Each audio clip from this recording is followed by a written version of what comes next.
ہر کسے زن خود شریار من، ہر شخص اپنے خیال میں میرا دوست بن گیا. وسترون من نجست اسرار من، میرے اندر سے اس نے میری چھپی ہوئی چیزوں کو نہیں تلاش کیا. میں کیا ہوں، کیا کہنا چاہتا ہوں، کیا کرنا چاہتا ہوں.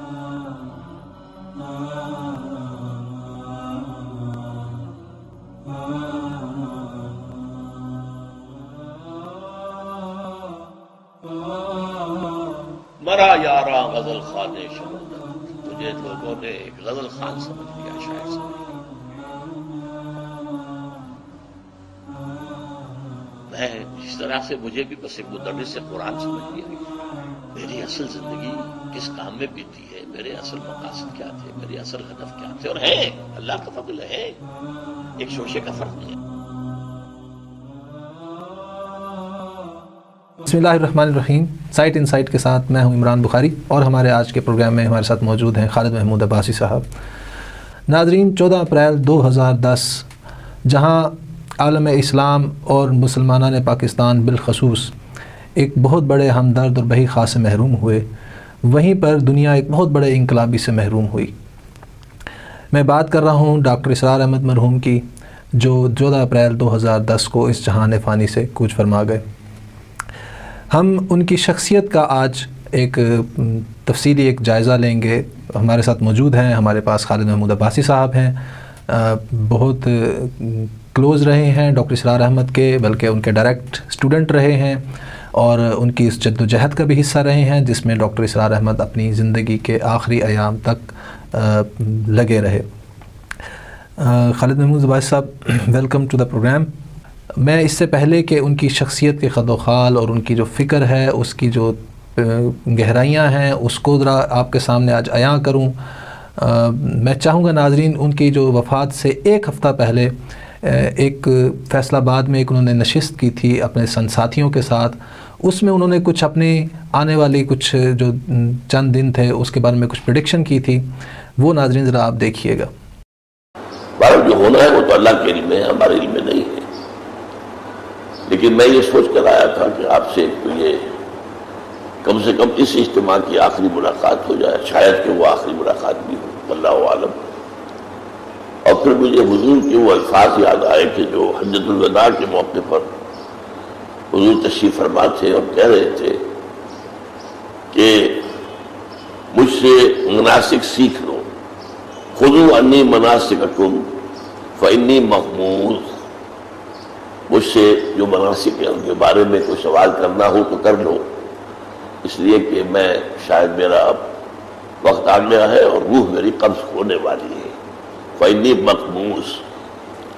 تو اس حوالے سے ظاہر بات ہے کہ مناسب کا معاملہ تو نہیں ہے، لیکن جس کام میں نے اپنی زندگی کھپائی ہے، لگائی ہے، اور جس کی کوئی ایک فصل چاہے محدود ہے، بہت بڑے پیمانے پر نہیں ہے، لیکن میری نگاہوں کے سامنے ہے، اور میرے اطمینان کا موجب ہے کہ جو زندگی اس کام میں لگی ہے، اللہ تعالیٰ نے اس کے نتائج بھی مجھے کچھ نہ کچھ دکھائے. اس کے ضمن میں کوئی سوالات آپ کے ہوں تو سوال جواب کی نشست یہ جو ہے اس وقت یہاں پر ہم منعقد کر لیں گے. جی خالد صاحب، ابھی ہم نے کلپ دیکھا ڈاکٹر اسرار احمد کا ان کی وفات سے چند ہی دن، کچھ 5-6 دن پہلے، جس میں کہ انہوں نے ایک قسم کا اعلان کہا یہ اپنے رفقا سے کہ اب میرا چل چلاؤ ہے، آخری دن ہے، کچھ پوچھنا ہے تو پوچھ لو مجھ سے، پھر میری ملاقات نہیں ہوگی. آپ بھی اس محفل میں موجود تھے، اس نشست میں جو ان کے ساتھ ہوئی تھی. جی، بلکہ میرے جب ذاتی طور پہ ملاقات ہوئی علیحدگی میں تو میں نے طبیعت کا حال احوال پوچھا تو انہوں نے کہا میرا بس چل چلاؤ ہے. تو انہیں پوری طرح اس کا اندازہ تھا کہ، اور پہلے ہی سے اندازہ تھا، بلکہ شاید اس سے بھی کچھ عرصہ پہلے سے ہو گیا تھا کہ وہ اسلام آباد تشریف لائے تھے، اور یہاں بھی انہوں نے کچھ اشاروں میں اس طرح ذکر کیا تھا، اتنا کھل کے نہیں جیسے کہ انہوں نے فیصل آباد میں کیا، لیکن یہاں بھی انہوں نے یہ بتایا تھا کہ میرے اندر زیادہ قوت آ گئی ہے، میں بہت اتنا زیادہ کام کر لیا ہے، تو یہ کہیں چراغ سحری نہ ثابت ہو اور بالکل بجھنے والے دیے کی آخری لو کا معاملہ ہے. تو اس طرح کی بات انہوں نے یہاں بھی کی تھی. اچھا خالد صاحب، آپ ڈاکٹر اسرار احمد کے بہت کلوز رہے ہیں، اور آپ ان لوگوں میں آپ کا شمار ہوتا ہے جن کے بارے میں یہ رائے ہے کہ ان کی سوشل تھاٹ کو اگر کچھ کسی نے سمجھا ہے تو آپ ان میں سے آپ بھی ایک ہیں ان میں سے. تو اگر میں آپ سے کہوں کہ مجھے کوئی خاکہ پیش کریں ڈاکٹر اسرار احمد کی شخصیت کی جو جامعیت ہے جامع، تو آپ تھوڑا سا ہمیں اگر پیش کر دیں کہ وہ تھے کیا اپنی شخصیت میں. میں پہلے تو تھوڑی سی یہ وضاحت کر لوں کہ خود ان کی جو سوشل تھاٹ ہے اسپیشلی، یا جو ان کی عمرانی علوم کے بارے میں ان کا جو رائے ہے اور اس میں جو ان کی فکر تھی، ان کے اپنے خیال میں اس کو اگر کسی نے بہت ہی گہرائی میں اور عمدگی سے سمجھا تھا تو وہ ڈاکٹر عبدالخالق ہیں. اور اس کے بعد پھر اگر انہوں نے یہ تو میں یقین سے کہہ سکتا ہوں کہ یہ بات انہوں نے کہی تھی، دوسرا میں اندازے سے کہہ رہا ہوں، 100% مجھے یقین نہیں ہے، لیکن میرا گمان ہے کہ یہ بات بھی کہی تھی کہ دوسرے نمبر پہ شاید وہ رکھتے تھے انجینئر نوید احمد مرحوم کو. تو میں جس دور میں ڈاکٹر صاحب کے قریب رہا ہوں تو میں کوئی اتنا نمایاں نہیں تھا جس دور میں یہ ساری ڈیولپمنٹس ہو رہی تھیں. تو میرا کم از کم میں ریکگنائزڈ ان کی سوشل تھاٹ کا اسپیشلسٹ نہیں ہوں. ہاں، کچھ لوگوں کا حسن ظن میرے بارے میں ہو سکتا ہے. دوسری بات یہ تھی کہ جو آپ نے ان کی فکر کی جامعیت کے حوالے سے بات کی ہے، تو جس دور میں ہم نے آنکھ کھولی ہے تو ہر ایک کو اپنے اپنے کنویں کی مینڈک ہی پایا ہے. اور میری یہ خوش نصیبی رہی ہے کہ میں ڈاکٹر صاحب کے ساتھ مجھے وقت گزارنے کا موقع ملا. اور آپ کی جو سب سے نمایاں بات تھی وہ یہ تھی کہ آپ کسی صرف ایک ہی رخ پر چلنے والی شخصیت نہیں تھے، بلکہ آپ نے ہر ایک سے سیکھا ہے. بلکہ ڈاکٹر صاحب سے ہی مجھے یہ بات سیکھنے کو ملی، باقاعدہ پڑھائی تو نہیں گئی لیکن ان کے طرز عمل سے سیکھنے کو ملی کہ ہر ایک کی فکر میں کوئی نہ کوئی کجی ہو سکتی ہے، اور ہر ایک کی فکر میں کوئی نہ کوئی بہت ہی جو ہے وہ گوہر نایاب جو ہے وہ بھی انسان کو میسر آ سکتا ہے. تو پہلے سے ذہن بنا کر کسی کو پڑھنے کی ضرورت نہیں ہوتی، بلکہ کھلے ذہن کے ساتھ پڑھ کے جو بھی وہاں سے اچھی باتیں ہیں وہ لے لی جائیں، اور جو باتیں صحیح نہیں ہیں ان کو چھوڑ دیا جائے. تو ظاہر ہے اسی اپروچ کے ساتھ آپ میں جامعیت آ سکتی ہے. اور پہلے ہی سے اگر آپ اپنے تعصبات میں مبتلا ہوں تو پھر آپ کی تنقید جو ہے وہ برائے تنقید ہوتی ہے، وہ کوئی تعمیری تنقید نہیں رہتی. تو ڈاکٹر صاحب اس اعتبار سے بہت ہی کامیاب انسان تھے، اور وہ خود جو اپنے ذرائع فکری بیان کرتے تھے اس سے آپ کو اندازہ ہو جانا چاہیے کہ اللہ تعالیٰ نے آپ کو کیسی جامعیت سے نوازا تھا. اچھا خان صاحب، وہ جو آپ نے ذرائع فکری بات کی وہ زیادہ اس پر ہمیں تفصیل سے جائیں کہ ہم بات کروں گا میں آپ سے. ایک بڑا ڈومیننٹ شیڈ تھا، ایک امپریشن تھا، آپ چونکہ زیادہ کلوز رہے ہیں، جیسے آپ کا بھی ایک شیڈ، آپ کے بارے میں ایک امپریشن یہ ہے کہ آپ بہت زیادہ اگریسو ہیں، بہت زیادہ آپ غصے والے ہیں. میں مطلب آپ کے کلوز ہوتا ہوں تو مجھے پتہ ہے کہ آپ کے اندر وہ اتنی ڈومیننٹ نہیں جتنا ایک امپریشن ہے. ایسے ڈاکٹر اسرار احمد کا بھی ایک یہ تھا امپریشن کہ بہت غصے والے ہیں، بہت جلد ایگریویٹ ہو جاتے تھے. تو آپ نے ان کو کیسا پایا جب آپ ان کے قریب تھے؟ تو ہاں، یہ بات تو تقریباً غلط فہمی کے درجے میں سب سے زیادہ جو عام ہوئی ہے وہ یہی بات ہے کہ وہ بہت ہی غصے تھے، بہت جلدی ریئیکٹ کرنے والے تھے، چڑ جانے والے تھے. میرا اپنا تاثر اس کے بالکل برعکس ہے. میرے اپنے کچھ ذاتی واقعات بھی ہیں، چھوٹی چھوٹی باتیں، اس سے آپ کو اندازہ ہو سکتا ہے کہ میں جب وہاں ہاسٹل میں رہتا تھا تو میرا کمرہ بالکل ڈاکٹر صاحب کے جو آفس تھا اس کے اوپر تھا، اور ہمیں اندازہ بھی نہیں ہوتا تھا کہ ہماری حرکتوں کی وجہ سے نیچے کوئی ڈسٹربنس ہوتی ہوگی. تو ایک رات جب ہم خوب غباڑہ مچائے ہوئے تھے، اودم مچائے ہوئے تھے، تو ڈاکٹر صاحب کا جو خادم ہے وہ آیا، اور اس نے آ کے صرف اتنی بات کی کہ ڈاکٹر صاحب کام کر رہے ہیں اور ڈسٹرب ہو رہے ہیں. تو ہماری کوئی ایکسپلینیشن کال نہیں ہوئی، اور اس سے پہلے جو کچھ ہم کرتے رہے تب اندازہ ہوا کہ ہم کتنا ڈسٹرب کرتے رہے انہیں. نہیں تو اس وقت تو یہ بھی اندازہ نہیں تھا کہ آپ چھت پر اگر کچھ کر رہے ہوں تو نیچے کیا ہوتا ہے، اس کے بعد اندازہ ہوا. تو اور بھی بہت سے ایسے واقعات ہیں جو ذاتی طور پہ میں سمجھتا ہوں کہ ڈاکٹر صاحب کی رحم دلی کی اور ہمدردی اس میں بہت ہی نمایاں تھی. لیکن ایک بڑی مثال، جو یہ تو میرے ذاتی چلیں تجربات ہیں، کوئی سب کے تجربات نہیں ہیں، لیکن ایک بڑی بات، یہ جو اپنے ساتھ یا یوں کہہ لیں انجمن آرائی کا جو کام ہوتا ہے، لوگوں کو اپنے ساتھ لے کے چلنا، یہ بڑا مشکل کام ہے. آپ اپنے سگے بھائیوں کو ساتھ لے کے نہیں چل سکتے، اور مختلف الخیال لوگوں کو ساتھ ملا کے چلنا. قرآن مجید نے ایک بات صاف کہی ہے، اور نبی صلی اللہ علیہ وسلم کو مخاطب کر کے کہی ہے کہ لو کنت فظا غلیظ القلب لانفضوا من حولک. اے نبی اگر آپ ہوتے تندخو اور سخت دل تو یہ بھیڑ آپ کے گرد سے چھٹ جاتی. تو جو لوگ اپنے ساتھ کچھ لوگوں کو جمع کر لیں اور جماعت بنا لیں اور انہیں اپنے گرد جمع رکھیں، اور ایسے لوگوں کو کہ جو سمجھدار بھی ہوں، محض وہ مریدوں کی طرح نہ ہوں، اندھے بہرے مریدوں کی طرح، بلکہ یہ کہ آنکھیں کھول کر چلنے والے ہوں، ایسے لوگوں کو ساتھ جمع رکھنا. تو جب تک کوئی خوئے دل نوازی نہ ہو تو ایسے لوگ گرد نہیں رہتے. یہ قرآن نے بات بیان کی ہے کہ لوگ پھر پاس سے چھٹ جاتے ہیں. تو اس طرح کا یہ خود ایک بہت بڑی دلیل ہے کہ وہ پرسیپشن صحیح نہیں ہے جو لوگوں نے سمجھا ہے. اس میں ایک چیز کا اور ڈاکٹر صاحب خود ایک بات کہا کرتے تھے، میں سمجھتا ہوں کہ اس کے اعتبار سے بات سمجھ میں بڑی آسانی سے آتی ہے. وہ اپنے بارے میں نہیں کہتے تھے، کوئی اور دو شخصیات تھیں جو ان کی زندگی میں جن کا بڑا اثر رہا ہے، اور باہم ان کا کلیش بھی تھا ان دونوں شخصیات کا، لیکن ڈاکٹر صاحب نے دونوں سے استفادہ کیا. ان دونوں شخصیات کو وہ ان کی شخصیت کو بیان کرتے ہوئے انہوں نے ایک دفعہ ایک بات یوں کہی تھی کہ کچھ لوگ ہوتے ہیں کہ جو دیکھنے میں بڑے ملنسار ہوتے ہیں، بڑے ٹھنڈے مزاج کے ہوتے ہیں، بہت ہی شگفتگی کے عامل ہوتے ہیں، لیکن جب آپ ان کے قریب جاتے ہیں تو معلوم ہوتا ہے کہ ایک خاص حد سے آگے ایک بہت ہی مضبوط دائرہ ہے جو انہوں نے کھینچا ہوا ہے. آپ ان کی شخصیت میں اس سے آگے نہیں جھانک سکتے. بس آپ کو انہوں نے ایک ایکسس دی ہے، ایک حد تک دی ہے، اس سے آگے جانے کا آپ کو کبھی موقع نہیں ملتا ہے.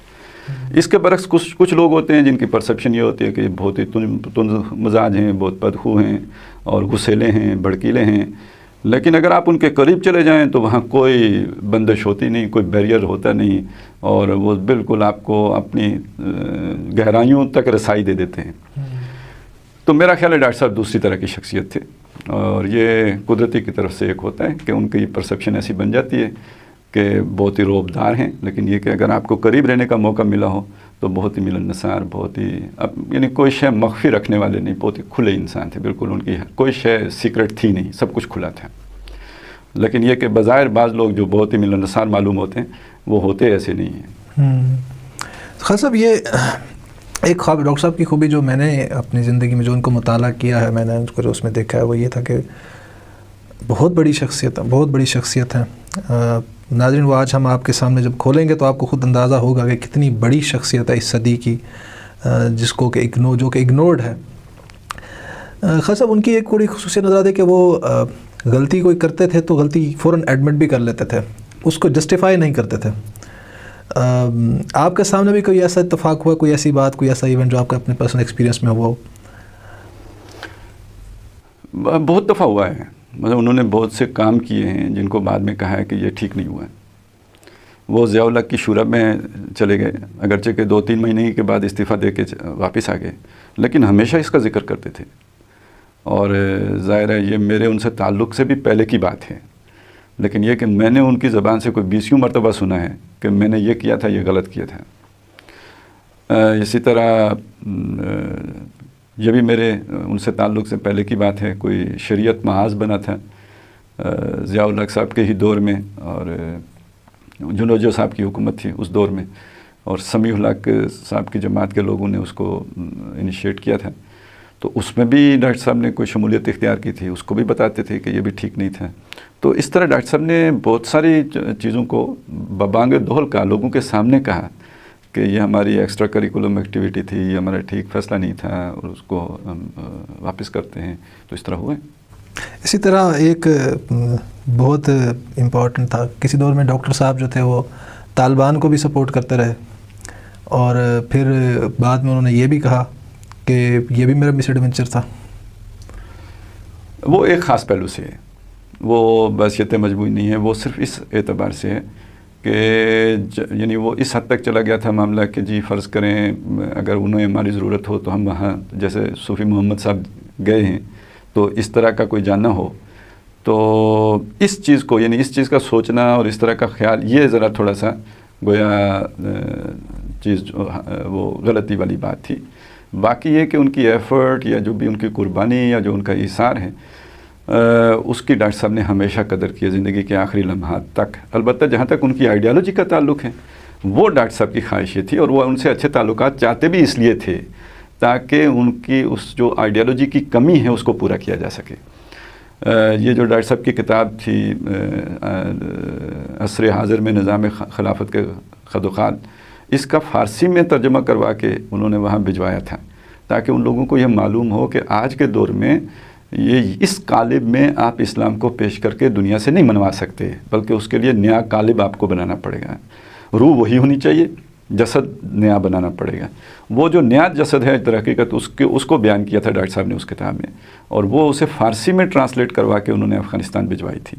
تو طالبان سے وہ جو اچھے تعلقات رکھنا چاہ رہے تھے، خواہش رکھتے تھے، اس کی اصل ان کی وہ جو ایثار اور قربانی تھا اس کی ڈاکٹر صاحب قدر کرتے تھے، اور چاہتے یہ تھے کہ جو ان کی کمی ہے، یعنی ایک جو آئیڈیالوجی میں جو کمی ہے، وہ یہ اگر ہم سے استفادہ کر لیں تو وہ اس کمی کا ازالہ ہو جائے گا. تو یہ دونوں چیزیں مل کر، ان کا ایثار، قربانی، جذبہ، اور یہ ایک پرفیکٹ آئیڈیالوجی، یہ دونوں مل کر، تو جس خلافت کے قیام کی ان کی تمنا تھی، وہ سمجھتے تھے کہ شاید اس کی افغانستان سے پھر شروعات ہو سکے. اچھا، میں اصل میں اس لیے کر رہا تھا، اصل میں تو ہماری گفتگو کوئی اور ہے، یہ تو ایک ضمنی سوال نکل آیا تھا. تو چونکہ آج کل ہمارے یہاں دنیا میں اس وقت جو ہے وہ جو سب سے ڈومیننٹ جو ہے وہ ڈسکشن ہے، جو ڈیبیٹ کا جو ایشو ہے وہ یہی ہے، تو اس لیے میں نے یہ کیا. لیکن اس میں ڈاکٹر صاحب خالد صاحب ایک تھوڑی سی ایک اور بات میں وضاحت کر کے پھر میں آگے چلتا ہوں وضاحت لے کر آپ سے. تھوڑا سا وضاحت کریے. ڈاکٹر اسرار احمد کی میں نے ایک تحریر پڑھی تھی افغانستان کے بارے میں، یہ 2002 کی بات ہے غالباً. اس میں ڈاکٹر صاحب نے لکھا کہ اگر طالبان پاکستان میں آ گئے تو اس میں 3 اس کے پھر انہوں نے پاسبل آؤٹ کمز بتائے ہیں. تو وہ جو پاسبل آؤٹ کمز انہوں نے بتائے ہیں اس میں تو کہیں پر بھی انکریجمنٹ نظر نہیں آتی اس فینومینن کی، کہ طالبان کے فینومینن جو ہے، یہ طالبانائزیشن کا جو فینومینن ہے، اس کی ڈسکریجمنٹ نظر آتی ہے اس کے اندر. دیکھیں، اس میں جو بنیادی بات ہے اس کو سمجھ لیجیے نا. میں نے ایک بات آپ کے سامنے رکھی آئیڈیالوجی کی، تو اس آئیڈیالوجی کے ساتھ جو ان کی تھی، اس کے ساتھ تو ڈاکٹر صاحب میں نے اشارتاً تو پہلے ہی ذکر کر دیا کہ اس آئیڈیالوجی کے ساتھ تو انہیں قبول نہیں تھی. تو اگر کہیں اس کی انکریجمنٹ نظر نہیں آتی تو اس کا سبب یہ ہے. لیکن اس میں بھی اصل میں جو ڈاکٹر صاحب کہنا چاہ رہے تھے وہ یہ کہہ رہے ہیں اس کی پاسبلٹی، اس کا کوئی امکان نہیں ہے کہ وہ یہاں پہ آ سکے. یہ ایک ہوا ہے جو کھڑا کیا گیا ہے کہ طالبانائزیشن آف پاکستان، یہ ناممکنات میں سے. اسی مضمون میں انہوں نے پوری طرح انالائز کر کے بتایا ہے کہ افغانستان میں اگر آئے بھی ہیں تو اس کے کچھ اسباب ہیں. ایک سبب یہ ہے کہ وہاں پہ سوسائٹی کریش کر چکی ہوئی تھی، وہاں کے جو پروفیشنلز جا چکے تھے، وہاں کے تاجر جا چکے تھے، بیوروکریسی ختم ہو چکی تھی، کوئی نظام تھا نہیں، ایک کیوس تھا، ویکیوم تھا کہ جس میں وہ آ گئے. تو یہ تو ایک سوسائٹی ہے، یہ چلتی پھرتی ابھی پوری طرح منظم سوسائٹی ہے، اس میں وہ توڑ پھوڑ ہوئی نہیں تو کیسے آ جائیں گے. تو اصل تو اس کا انالیسس یہ تھا، بٹوین دا لائنز یہ تھیں اگر کسی کی سمجھ میں آئے. اس میں توڑ وہ یہ ہو رہا تھا کہ جو ہوا کھڑا کیا گیا اور ڈرایا جا رہا ہے کہ جی پاکستان کی طالبانائزیشن ہو جائے گی، یہ امپاسبل ہے، یہ ہو نہیں سکتا. اور اس میں جو پاسبل، یہ 2002 کی تحریر ہے سب، مطلب پریز ٹو دا وزڈم. 2002 میں وہ ان کی پریڈکشنز میں یہ تھا کہ اگر یہ آئے طالبانائزیشن کی اٹیمپٹ ہوئی یہاں پر، تو جو پاسبل آؤٹ کمز اس میں سے ایک خانہ جنگی کا بھی ہے. تو آج ہم دیکھ رہے ہیں وہ چیز، وہ فال آؤٹ ہم اس 2016 میں، کہ وہ اٹیمپٹ ہوئی جو، تو اس کا فال آؤٹ ہوا کہ اس کو یوں بھی کہہ لینا کہ کہتے ہیں بری بات زبان پہ نہیں لاتے، شیطان جو ہے سن نہ لے. تو ہو سکتا ہے کہ وہیں سے شیطان نے اپنی اسٹریٹجی یہ بنائی ہو پاکستان کو ڈسٹیبل کرنے کی.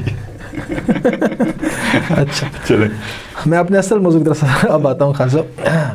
اچھا خالد صاحب، اب آتا ہوں میں اپنے اصل موضوع کی طرف. یہ تو ایک ضمنی ڈیبیٹ شروع ہو گئی. آپ نے ابھی بات کی کہ ان کے جو ذرائع ہیں ڈاکٹر اسرار احمد کے، جو ان کے جو سورسز آف نالج ہیں ان کی، یا کہہ لیں کہ اگر میں یہ بھی کہوں کہ 4 دریا ہیں جو یکجا ہوئے ہیں جیسے ہمارے وہ ساؤتھ پنجاب میں ایک جگہ ہیڈ پنج ند، یہ بھاولپور کے پاس ہے، تو وہاں 5 دریا ملتے ہیں اصل میں. تو ایسے ہی ڈاکٹر اسرار احمد بھی اپنی جگہ پر ایک ایسی ہستی تھی جس کے اندر 4 دریا آ کے مل رہے ہیں. وہ 4 دریا کون سے ہیں جن کی طرف آپ نے شروع میں اشارہ کیا تھا؟ بس تھوڑا سا اس میں مثال کو بہتر کر لیتے ہیں. 4 دریاؤں کا پانی شامل ہے جی، کیونکہ دریا تو سارے کے سارے مل جاتے ہیں. تو ڈاکٹر صاحب نے پک اینڈ چوز کیا ہے، ان کی اپنی مرضی سے لیا ہے، بعض چیزیں چھوڑی بھی ہیں. صحیح. تو اس لیے یہ 4 دریاؤں کا پانی ہے کہ جو ڈاکٹر صاحب نے ایک جگہ پہ جمع کیا. تو یہ تو بہت جگہوں پہ ڈاکٹر صاحب نے خود بیان کیا ہے کہ ان کے جو بھی فکری ذرائع ہیں یا جہاں سے ان کا ذہن بنا ہے یا ان کی سوچ پروان چڑھی ہے، تو وہ 4 دھاروں سے وہ سیراب ہوئی ہے. تو ان میں سے ایک تو یہ ہے کہ وہ سب سے پہلے جس شخصیت سے متاثر ہوئے ہیں وہ علامہ اقبال کی شخصیت ہے، ان کی ملی شاعری سے متاثر ہوئے ہیں. اور پھر ان کی بعد میں پھر اس میں گہرائی بھی آئی ہے، اور جو بھی حکمت اور فلسفہ اور وزڈم اقبال کے ہاں تھی پھر اس تک بھی پہنچے ہیں. اور پھر اسی میں اگلی جو شخصیت ہے وہ ڈاکٹر رفیع الدین کی ہے. تو اس کو ڈاکٹر صاحب ایک دہارا بیان کرتے تھے، علامہ اقبال اور ڈاکٹر رفیع الدین، اور اس کو وہ اپنے دو استاد ڈاکٹرین کے نام سے موسوم کرتے تھے، یعنی ڈاکٹر محمد اقبال اور ڈاکٹر رفیع الدین. پھر جو دوسری شخصیت جس نے ڈاکٹر صاحب کی زندگی پر اثر ڈالا ہے یا اثر انداز ہوئی ہے وہ مولانا ابوالعلا مودودی کی ہے. اور مولانا ابوالعلا مودودی کے پیچھے ذرا اگر آپ ٹریس کریں تو اسی فکر کے ساتھ کھڑی شخصیت نظر آئے گی مولانا ابوالکلام آزاد کی. تو ڈاکٹر صاحب نے ان کی چیزوں سے بھی استفادہ کیا ہے، اور یہاں سے جو ڈاکٹر صاحب نے چیز لی ہے وہاں سے لی حکمت اور فلسفہ اور قرآن مجید کی جو متصوفانہ اور اس کے ساتھ ساتھ اعلیٰ علمی مضامین ہیں وہ، اور اس طرف سے ڈاکٹر صاحب نے قرآن مجید کا حرکی تصور لیا ہے، مولانا ابوالکلام آزاد اور مولانا ابوالعلا مودودی. اور ان دونوں شخصیات کو جمع کر کے ڈاکٹر صاحب کہتے ہیں یہ ابوین ہیں، یہ میرے دو استاد ہیں، ان کے لیے ابوین کی جو ہے وہ ترکیب استعمال ہوگی، لفظ استعمال ہوگا. پھر قرآن مجید کی اس حرکی تصور کے ساتھ ساتھ جو ایک ڈاکٹر صاحب کے اپنے بیان کے مطابق اس کے اندر گہرائی میں اتر کے غور کرنا، تدبر کرنا، اس کے گہرائی سے موتی چن کے لانا، نظم قرآن اور قرآن مجید کی جو صورتوں کا آپس میں جو ربط و تعلق ہے، اور قرآن مجید کی گروپوں میں معنوی اعتبار سے گروپوں میں جو تقسیم ہے، یہ وہ چیز ہے کہ جو ڈاکٹر صاحب کہتے ہیں کہ اس میں میرے دو استاد ہیں، مولانا حمید الدین فراہی اور مولانا امین احسن اصلاحی. اور یہ ان کو ڈاکٹر صاحب کہتے تھے کہ یہ ہیین ہیں، میرے دو جو ذرائع میں سے دو یہ ہیں. اور چوتھا جو دہارا ہے جس سے ڈاکٹر صاحب نے اکتساب کیا ہے وہ ہیں دو ڈاکٹر صاحب کے شیخین، ایک شیخ الہند محمود حسن دیوبندی رحمۃ اللہ علیہ اور دوسرے شبیر احمد عثمانی رحمۃ اللہ علیہ. اور ان کے حوالے سے ڈاکٹر صاحب کا یہ تھا کہ میں ان کے ذریعے سے اسلاف کے ساتھ جڑا رہا ہوں. ڈاکٹر صاحب کا جو بھی سوچ تھی اس میں یہ تھا کہ جہاں تک تعبدی امور کا معاملہ ہے اور دین کے اعتقادات کا معاملہ ہے، ہمارے عقائد کا معاملہ ہے، ہماری عبادات کا معاملہ ہے، اور دین کی جو عبادت کے طور طریقے ہیں، اس میں ہمیں اسلاف کے ساتھ جڑا رہنا محکمات ہیں چاہیے، دین جو اس میں ہمیں اس اسلاف کے ساتھ جڑا رہنا چاہیے. اور اس کے لیے ان کے ذریعہ یہ دو حضرات تھے.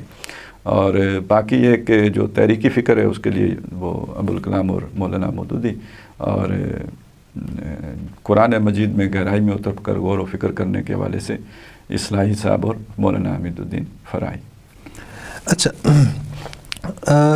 خیر صاحب، یہ جو آپ نے مختلف 4 سورسز بیان کیے ڈاکٹر صاحب کی جو نالج کا سورس تھا، اس میں میں چاہوں گا کہ ہم ایک کیونکہ ڈاکٹر صاحب تک پہنچنے سے پہلے ہمیں بیک گراؤنڈ کا علم ہونا بڑا ضروری ہے تاکہ ہمیں ایک انڈرسٹینڈنگ ڈیولپ ہو سکے کہ ڈاکٹر اسرار تھے کیا. تو سب سے پہلے میں چاہوں گا کہ جو ڈاکٹر اسرار احمد کا جو شیڈ ہے، جو ابوالکلام آزاد اور مولانا ابوالعلا مودودی، یہ جو فکر ہے، یہ فکر ہے کیا جس کی کنٹینیویشن ہے؟ میں چاہتا ہوں میں پہلے ذرا انہیں چاروں لوگوں کا تھوڑا سا ایک دوسرے انداز میں تعارف آپ کے سامنے رکھ دوں، اس سے آپ کو ایک اندازہ ہو جائے گا. یہ جو 14ویں صدی ہجری ہے، اس میں مسلمانوں میں جو عظیم ترین شخصیات پیدا ہوئی ہیں، عظیم ترین شخصیات، اور بالخصوص برعظیم پاک و ہند میں، تو یہ ساری شخصیات وہ ہیں. اس کے علاوہ آپ کو دائیں بائیں کوئی ایسی بڑی شخصیت نظر نہیں آئے گی. ہاں، لوگ جو مؤثر رہی ہیں، جنہوں نے اثر ڈالا ہے، جنہوں نے لوگوں کے قلوب و اذہان کو تبدیل کیا ہے، جو بہت ہی مؤثر ثابت ہوئے ہیں. آپ ذرا علامہ اقبال کی شخصیت کا جائزہ لیجئے. انہیں مصور پاکستان مانا جاتا ہے، انہیں مفکر پاکستان سمجھا جاتا ہے، مبشر پاکستان کہا جاتا ہے، حکیم الامت ہیں، یہ اقبال ہیں. اس سے دوسری طرف اگر آپ چلیں تو شیخ الہند محمود حسن دیوبندی رحمۃ اللہ علیہ، یہ 14ویں صدی کے ربع اول کی عظیم ترین شخصیت ہیں. یعنی یوں سمجھ لیجئے کہ پورے بر صغیر کے مسلمان جس شخصیت کے گرد اکٹھے ہو سکتے ہیں یا گھومتے ہیں یا چلتے ہیں یا آواز پر لبیک کہتے ہیں، وہ محمود حسن دیوبندی رحمۃ. تقریباً تمام ہی مسالک کا ان پر تو کنسنسس جی. یہ یعنی جو جمعیت علماء ہند کے پلیٹ فارم پر لوگ جو جمع تھے تو ظاہر ہے انہی کی قیادت میں جمع تھے. ان کی شخصیت کا یہ پہلو دیکھیے کہ انگریز نے جا کے انہیں مالٹا میں قید رکھا ہے اور چھوڑا تب ہے جب ٹی بی کے مرض میں مبتلا ہو کے وہ ٹی بی بھی 3rd سٹیج کو پہنچ چکی تھی. بہت عظیم، بہت ہی مؤثر شخصیت. ابھی تک کوئی مسلمانوں میں اور سوائے ان کے کوئی قائد اعظم نہیں تھا. وہی شخصیت ہے جنہوں نے ریشمی رومال تحریک چلائی انگریز کے خلاف. مطلب ہر اعتبار سے جو ہے وہ گھنٹا گر تھے مسلمانوں کے لیے. تو اسی طرح قرآن مجید کے جو نظم ہیں اور اس کی جو گہرائیاں ہیں اس کے اعتبار سے عام طور پر لوگ تو فکر فرائی سے اتنا واقف نہیں ہیں، لیکن یہ خیر کے بہرحال مولانا امین حسن اصلاحی کی تو شخصیت بہت ہی زوردار اور تمام تحریکی سوچ رکھنے والے لوگ ان سے بخوبی واقف ہیں. تو یہ وہ شخصیات ہیں جو آپ پچھلی صدی کی عظیم ترین شخصیات تھیں. ان میں سے کوئی شخصیت بھی معمولی شخصیت نہیں ہے. تو یہ ان حضرات کا جی ابوالکلام مولانا مودودی تو خیر یہ تو ایک نئی ریت ڈالنے والے، نئی طرح ڈالنے والے، ایک نیا اسلوب دینے والے، ایک نئی سوچ پیدا کرنے والے، جن سے لوگ آج بھی خفا ہیں کہ انہوں نے ایک نیا فتنہ کھڑا کیا ہے. جی بالکل ایسا ہی ہے. اچھا ڈاکٹر صاحب، خالد صاحب یہ بات اب پوچھ رہا تھا آپ سے، سوال وہ یہ کر رہا تھا کہ یہ جو مولانا ابوالکلام آزاد کا اور مولانا مودودی کی فکر ہے، یہ فکر ہے کیا جس کی ہم کہتے ہیں کہ کنٹینیویشن ڈاکٹر اسرار احمد ہے؟ اچھا میں تھوڑا سا آپ کو پیچھے لے جانا چاہتا ہوں، پیچھے لے جانا چاہتا ہوں میں شاہ ولی اللہ تک، کیونکہ یہ شخصیات اگر کہیں جا کے جمع ہوتی ہیں تو وہ شاہ ولی اللہ رحمۃ اللہ علیہ کی شخصیت ہے. یہ ساری شخصیات یہ جی کہیں نہ ان کو غذا کہیں نہ کہیں شاہ ولی اللہ سے ملتی نظر آتی ہے. اب جو چیز ابوالکلام آزاد نے کہی ہے یا جو مولانا مودودی جی نے جس کو پھر پھیلایا ہے اور جسے منظم کیا ہے بہت عمدگی کے ساتھ اور جس پر استقامت کا مظاہرہ کیا ہے، یہ اولاً آپ کو شاہ ولی اللہ کے ہاں ملے گی. شاہ ولی اللہ کی پہلی بات تو انہوں نے یہ ایک کہی کہ جی یہ جو آیت ہے قرآن مجید میں کہ وہی ہے جس نے بھیجا اپنے رسول کو الہدا اور دین حق دے کر تاکہ وہ اس دین حق کو پورے نظام زندگی پر غالب کر دے. تو یہ قرآن مجید کا عمود ہے، یعنی باقی سارے مضامین اس کے گرد گھومتے ہیں، یہ ایکسس ہے جس پر پورا قرآن گھوم رہا ہے. اور اس کا جو انہوں نے نتیجہ نکالا وہ یہ کہ فق و کل نظامن، یعنی اسلام کے علاوہ جو نظام بھی ہے اس کو توڑ دو، پھوڑ دو، ختم کر دو اور اس کے خلاف اعلان بغاوت کر دو. تو یہ تو ایک نظری بات تھی، انہوں نے کہہ دی. اس کی پہلی کوشش وہ ہے جو تحریک شہیدین کی صورت میں آپ کو نظر آتی ہے، جو کامیابی سے ہمکنار نہیں ہو سکی. 1831 میں وہ ختم ہو گئی. تو بعد میں 1857 کی جنگ آزادی کے بعد مسلمان ایک نئے موڈ میں آئے ہیں اور اس میں ایک نئی طرح سے تحریکیں شروع ہوئی ہیں. دیوبند کی تحریک نے ایک صورت اختیار کی، علی گڑھ کی تحریک نے دوسری صورت اختیار کی. تو اب ان دونوں کے درمیان سے ایک تیسری صورت وہ نکلی جو اٹھائی ہے، جس کی اٹھان پہلے 1912 میں ابوالکلام آزاد نے، اگرچہ کہ اس کی بہت زوردار دعوت دوسری طرف دے رہے تھے علامہ اقبال. تا خلافت کی بنا دنیا میں ہو پھر استوا، لا کہیں سے ڈھونڈ کر اسلاف کا قلب و جگر. لیکن اس کی طرف عملی قدم اگر کسی شخصیت نے بڑھایا ہے تو وہ پہلی شخصیت ہے ابوالکلام آزاد.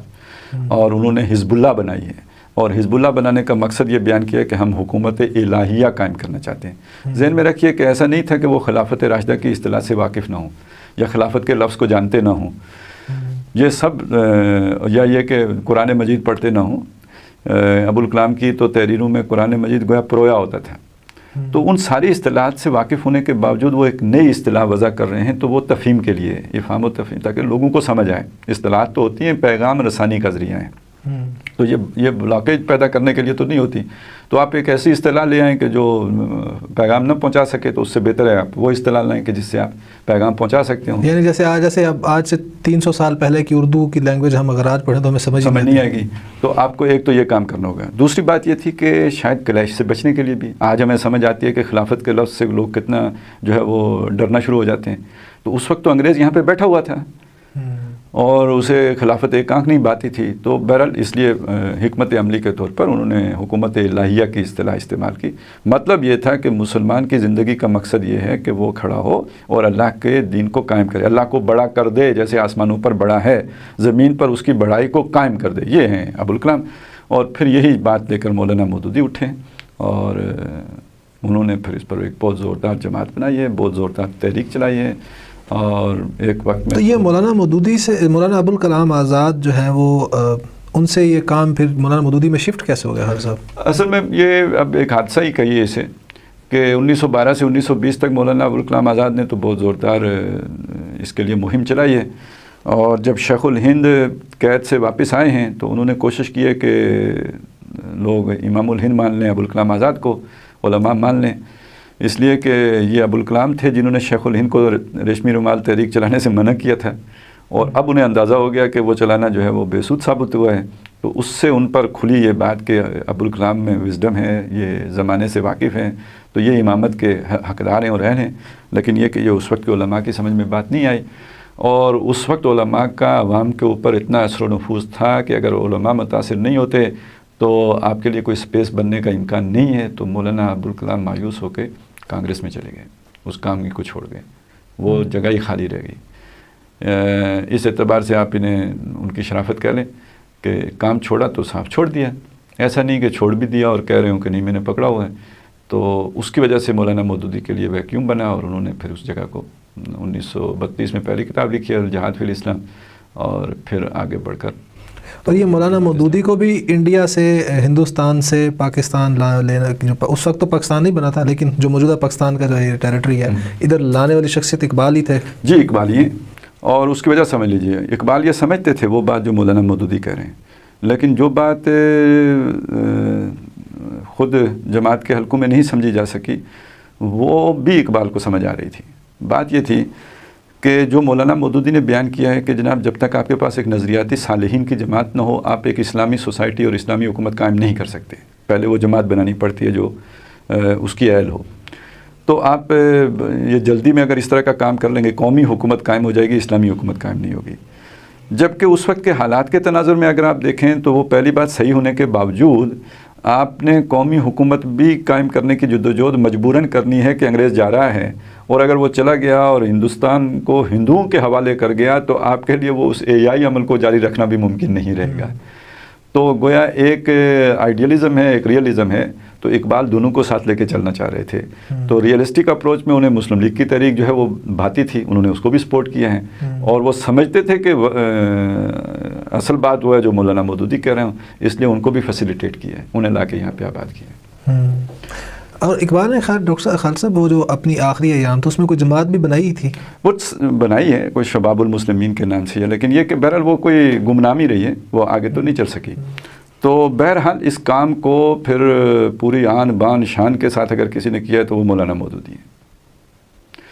اور ڈاکٹر اسرار احمد کا معاملہ یہ ہے کہ آپ نے ان دونوں طریقوں سے استفادہ کیا. آپ جب حصار میں تھے تو آپ مسلم لیگ کے اسٹوڈنٹ ونگ میں تھے، بہت فعال تھے، اور اس حیثیت میں آپ نے قائد اعظم سے ملاقات بھی کی تھی ایک اسٹوڈنٹ رہنما کے طور پر.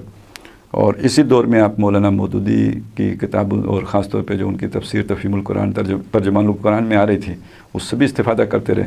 لہذا جب پاکستان بن گیا تو یہاں پاکستان میں آنے کے بعد آپ اسلامی جمعیت طلباء میں شامل ہو گئے.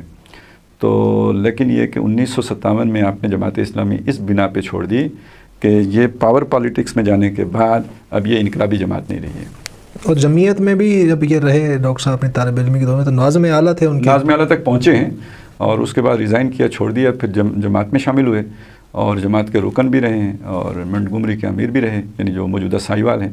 لیکن یہ کہ پھر جماعت کو اس وجہ سے چھوڑا کہ انتخابی عمل میں شامل ہونے کا مطلب ہے در حقیقت مین سٹریم پارٹی بننا، اور یہ امن نظام کو بدلنے والی پارٹی پھر نہیں رہیں گے اگر اس میں رہیں گے، اور اس میں بہت خرابیاں آئیں گی.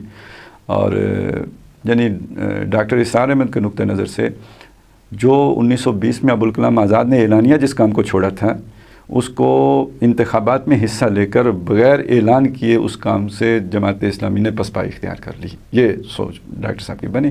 لہذا 57 میں علیحدہ ہوئے، اور پھر یہ کہ آپ نے 75 میں ڈنکے کی چوٹ پر الگ ہو گئے. ہاں علیحدہ ہوئے، پھر اپنا کچھ عرصہ جو ہے وہ غور و فکر کیا، پھر اپنے کام کا آغاز کیا، اور 7-8 سال کی محنت کے بعد 1975 میں تنظیم اسلامی قائم کر لی. یہ در حقیقت اسی حزب اللہ اور جماعت اسلامی کا تسلسل ہے. تو خالد صاحب ایک تو مطلب کامن جو ہے ان میں ایلیمنٹ تینوں میں نظر آ گیا وہ یہ کہ تینوں خلافت کے قائم تھے، کہ وہ نظام قائم ہونا دین چاہیے کو قائم کرنا، یا اسے آپ حکومت الہیہ کا قیام کہیں، نظام مصطفیٰ کا قیام کہیں، اقامت دین کہیں، شہادت اور وہ تکبیر رب کہیں، یا یہ کہ آپ اسے نظام خلافت کا قیام کہیں. ایک ہی بات ہے، سب تینوں کا ان کا ایک پوائنٹ آف ویو تھا. اور مولانا مودودی سے ڈاکٹر اسرار، مولانا مودودی جہاں ابوالکلام چھوڑ کے گئے وہاں سے انہوں نے کنٹینیو کیا، جہاں سے مولانا مودودی نے چھوڑ دیا وہاں سے ڈاکٹر اسرار نے کنٹینیو کیا. یہ جو بیسکلی یہ تحریکی زندگی ہے جو ان کی، یہ جو تحریکی شیڈ ہے اس کے لائق، اس جو تحریکی فکر ہے ہم جسے کہیں گے تحریک اسلامی کا جو فکر ہے، اس کے اندر ڈاکٹر اسرار احمد کا کنٹریبیوشن کیا ہے اس میں؟ کیونکہ ہم دیکھ رہے ہیں کہ ہر آنے والا پچھلے جو اپنے جو اس کا جو پریڈیسیسر تھا اس میں کچھ بہتر کر رہا ہے، امپروومنٹ کر رہا ہے، تو ڈاکٹر اسرار احمد کا کنٹریبیوشن کیا ہے اس تحریکی فکر کے اندر؟ بہت سے چیزوں میں بہتری آئی ہے اس تحریکی عمل کے اندر، اور بہت سی چیزیں گنوائی جا سکتی ہیں، چھوٹی چھوٹی بھی بڑی بڑی بھی۔ یوں بھی کہہ سکتے ہیں کہ وہی چیزیں جو وہاں پہ بیان کی جا رہی تھی یہاں بہتر اسلوب میں بھی بیان ہوئی ہیں، ایک کنٹریبیوشن آپ یہ بھی کہہ سکتے ہیں۔ مثلا اسی چیز کو جو فرائض دینی کے جامع تصور کے عنوان کے تحت بیان کیا گیا تو وہ زیادہ آپ کو کمپریہنسو لگے گا۔ اچھا، پھر ایک بہتری یہ ہوئی ہے کہ وہ ساری چیزیں قرآن مجید کے ساتھ ریلیٹ کی گئی ہیں، جو وہاں پہ بس نیریٹ کی جاتی تھیں یہاں پہ ان کو قرآن مجید کے تانے بانے کے ساتھ بیان کیا گیا ہے۔ لیکن جو دو بڑی بہتریاں آئی ہیں وہ سمجھ لیں کنٹریبیوشنز، ایک تو یہ ہے جو ذرا ہلکا ہے، وہ یہ کہ وہاں پہ اگر معاشی نظام کے ضمن میں مولانا مودودی رحمۃ اللہ علیہ نے اگر کچھ چیزوں سے صرف نظر کیا تھا یا کسی حکمت کے تحت بیان نہیں کیا تھا، خاص طور پہ مسئلہ زمینداری، بلکہ اس کو الٹا ہی بیان کر لیا تھا، تو ڈاکٹر صاحب نے اس کو باقاعدہ علامہ اقبال کے ساتھ جوڑ کر زمین کا سود قرار دیا ہے۔ یعنی ایک سود تو وہ ہے کہ جو حرام ہے ہی، ایک زمین کا سود بھی ہے، تو مسئلہ زمینداری اس میں ایک ڈاکٹر صاحب نے اضافہ کیا۔ پھر یہ بھی کہ اقامت دین کے مقابلے میں خلافت کی اصطلاح زیادہ عام فہم ہے، اور ایک جذباتی وابستگی بھی عوام کی اس کے ساتھ ہے، اس کو بالکل بہت ہی واضح انداز میں اس کے ساتھ بیان کیا ہے۔ تو یہ کچھ امپرومنٹس ہیں کہ جو آئیڈیالوجی کی سطح پر ہیں، لیکن جو سب سے بڑی اور عظیم بات جو ڈاکٹر صاحب نے کنٹریبیوٹ کی ہے وہ ہے ایک میتھڈالوجی کو ظاہر کرنا، کہ سٹیپ بائی سٹیپ یہاں سے لے کے وہاں تک آپ نے یہ کام کرنا کیسے ہے، اس کا طریقہ کار کیا ہوگا، اس کا مینج کیا ہوگا، نہج کیا ہوگا، اس طریقہ کار کیا ہوگا، کس اصول پر چل کے آپ وہاں پہ پہنچیں گے۔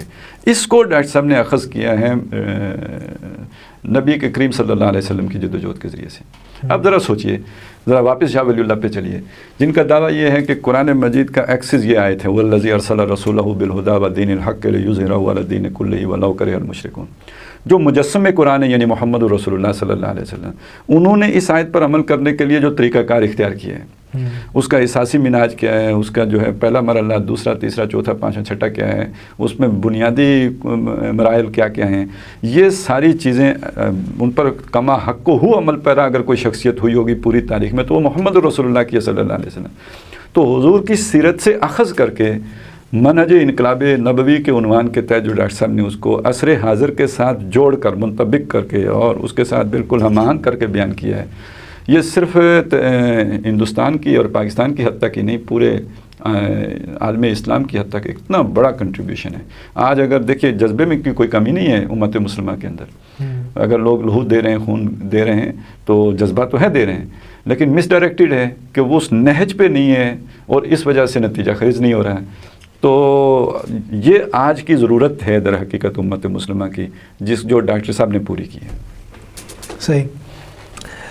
ناظرین، یہاں ایک چھوٹا سا وقفہ لیتے ہیں، وقفے سے واپس آ کر ہم ڈاکٹر صاحب کی شخصیت کے جو دوسرے شیڈز ہیں اس کو بھی آ کے تفصیل سے ڈسکس کرتے ہیں۔ خالد صاحب سے واپس آتے ہیں، ساتھ رہیے گا ہمارے۔ ہر کس ظن خود شریار، ہر شخص اپنے خیال میں میرا دوست بن گیا۔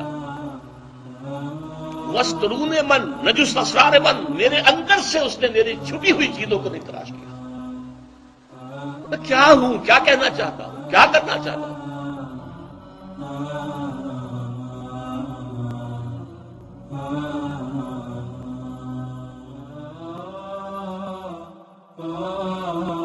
مرا یارا غزل خان شمندر، مجھے لوگوں نے ایک غزل خان سمجھ لیا، شاید سمجھ لیا۔ میں جس طرح سے مجھے بھی بس ایک مدرس سے قرآن سمجھ لیا گیا، میری اصل زندگی کس کام میں بیتی ہے، میرے اصل مقاصد کیا تھے، میرے اصل ہدف کیا تھے، اور ہے اللہ کا فضل ہے، ایک شوشے کا فرق نہیں ہے۔